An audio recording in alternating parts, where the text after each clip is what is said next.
Ladies and gentleman, ಭಾರತದಲ್ಲಿ cricket ಅಂದರೆ ಅದು ಬರೀ 11 ಜನ ಆಡುವ ಆಟ ಅಲ್ಲ. ಅದು ಕೋಟ್ಯಾಂತರ ಭಾರತೀಯರ ಪಾಲಿಗೆ ಒಂದು ಎಮೋಷನ್, ಒಂದು ಧರ್ಮ. ಆಟಗಾರರನ್ನ ನಾವು ಇಲ್ಲಿ ದೇವರೆಂದು ಆರಾಧಿಸುತ್ತೇವೆ. ಆದರೆ ಆ ದೇವರ ಒಂದು ಸ್ಥಾನದಲ್ಲಿರುವವರು ಇಂದು ಬೀದಿಯಲ್ಲಿ ಆಡುವವರಂತೆ ವರ್ತಿಸುತ್ತಿರುವುದು ಎಷ್ಟು ಸರಿ? ನಮ್ಮ ಸ್ಟಾರ್ ಆಟಗಾರರಿಗೆ ಕಡಿವಾಣ ಹಾಕುವವರು ಯಾರೂ ಇಲ್ವಾ? ಇದೇನಾ ಸ್ಪೋರ್ಟ್ಸ್ ಮೆನ್ ಸ್ಪಿರಿಟ್ಗೆ ನೀಡುವಂತಹ ಗೌರವ? ಇದು ಆಟವೋ ಅಥವಾ ಅಹಂಕಾರವೋ? ಈ ಬಗ್ಗೆ ಕಂಪ್ಲೀಟ್ ಡೀಟೇಲ್ಸ್ ಅನ್ನ ನಾನು ನೀಡ್ತೀನಿ. ವೀಕ್ಷಕರೇ, ನೆಲ ಜಲ ಭಾಷೆಗಾಗಿ ಪ್ರಾಮಾಣಿಕ ಪತ್ರಿಕೋದ್ಯಮ.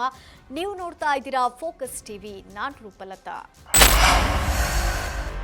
2026ನೇ ಸಾಲಿನಲ್ಲಿ ಕಪ್ ಗೆಲ್ಲುವುದಕ್ಕೆ ರಾಯಲ್ ಚಾಲೆಂಜರ್ಸ್ ಬೆಂಗಳೂರು ತಂಡಕ್ಕೆ ಇನ್ನೂ ಅವಕಾಶ ಇದೆ. ರಾಯ್ಪುರದಲ್ಲಿ ನಡೆದಂಥ 54ನೇ ಪಂದ್ಯದಲ್ಲಿ ಆರ್ಸಿಬಿ ತಂಡವು ಮುಂಬೈ ಇಂಡಿಯನ್ಸ್ ವಿರುದ್ಧ 2 ವಿಕೆಟ್ಗಳ ರೋಚಕ ಜಯ ಸಾಧಿಸಿತು. ಐಪಿಎಲ್ 2026ರ ಸರಣಿಯಲ್ಲಿ ರಾಯಲ್ ಚಾಲೆಂಜರ್ಸ್ ಬೆಂಗಳೂರು ತಂಡವು ಅದ್ಭುತ ಪ್ರದರ್ಶನ ನೀಡುವ ಮೂಲಕ ಅಂಕಪಟ್ಟಿಯಲ್ಲಿ ಅಗ್ರಸ್ಥಾನಗಳಿಗಾಗಿ ಸೆಣಸಾಡುತ್ತಿದೆ.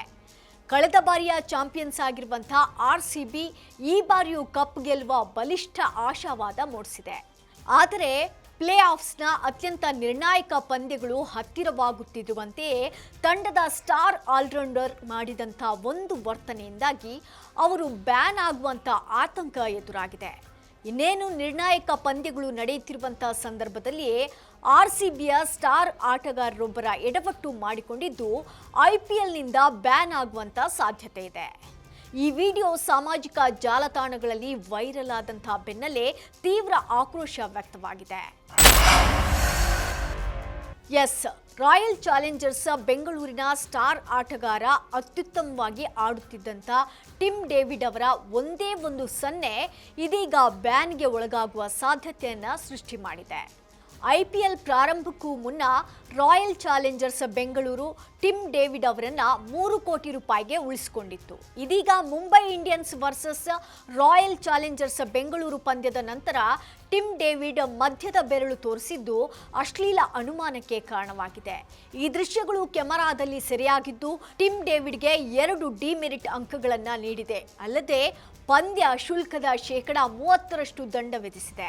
ಇನ್ನು ಗ್ಯಾಲರಿಯಲ್ಲಿ ಕುಳಿತು ಅನುಷ್ಕಾ ಶರ್ಮಾ ಮತ್ತು ವಿರಾಟ್ ಓವರ್ ಆಕ್ಟಿಂಗ್ ಪ್ರತಿಕ್ರಿಯೆಗಳು ಕೂಡ ಸಾಮಾಜಿಕ ಜಾಲತಾಣದಲ್ಲಿ ಟೀಕೆಗೆ ಗುರಿಯಾಗ್ತಿವೆ.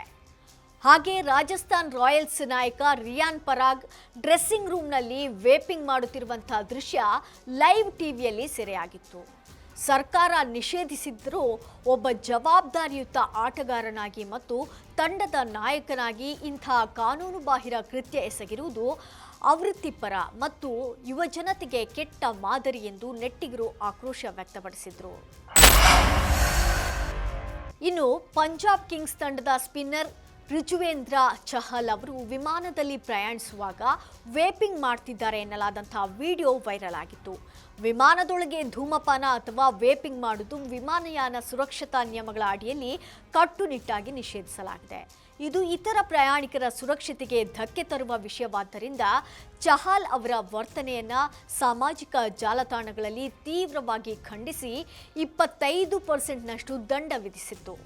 ಎದುರಾಳಿ ಆಟಗಾರರಿಗೆ ಗೌರವ ನೀಡದೆ ಶೇಕ್ ಹ್ಯಾಂಡ್ ಮಾಡದೇ ಇರುವುದು ಇದೆಲ್ಲ ಸ್ಪೋರ್ಟ್ಸ್ ಮೆನ್ ಸ್ಪಿರಿಟ್ಗೆ ನೀಡುವಂತಹ ಗೌರವನ ಎನ್ನುವುದು ತೀರಾ ಆಕ್ರೋಶಕ್ಕೆ ಕಾರಣವಾಗಿದೆ. ವೀಕ್ಷಕರೇ, ಆಟದಲ್ಲಿ ಗೆಲುವು ಸೋಲು ಸಹಜ. ಆದರೆ ಮೈದಾನದಲ್ಲಿ ತೋರುವಂಥ ಸಂಸ್ಕಾರ ಶಾಶ್ವತವಾಗಿ ಉಳಿಯುತ್ತದೆ. ಎಷ್ಟೇ ದೊಡ್ಡ ಆಟಗಾರನಾದರೂ ಕೂಡ ಆಟಕ್ಕಿಂತ ದೊಡ್ಡವನಲ್ಲ ಎಂಬುದು ನೆನಪಿರಲಿ. ನಿಮ್ಮ ವೈಯಕ್ತಿಕ ಭಾವನೆಗಳು ಮೈದಾನದ ಶಿಸ್ತನ್ನ ಮೀರಬಾರದು ಎಂಬುದು ಕ್ರೀಡಾಭಿಮಾನಿಗಳ ಆಗ್ರಹ. ಇದು ಈ ಕ್ಷಣದ ಸ್ಪೋರ್ಟ್ಸ್ ಅಪ್ಡೇಟ್ಸ್. ನೆಲ ಜಲ ಭಾಷೆಗಾಗಿ ಪ್ರಾಮಾಣಿಕ ಪತ್ರಿಕೋದ್ಯಮ. ನೋಡ್ತಾ ಇರಿ ಫೋಕಸ್ ಟಿವಿ.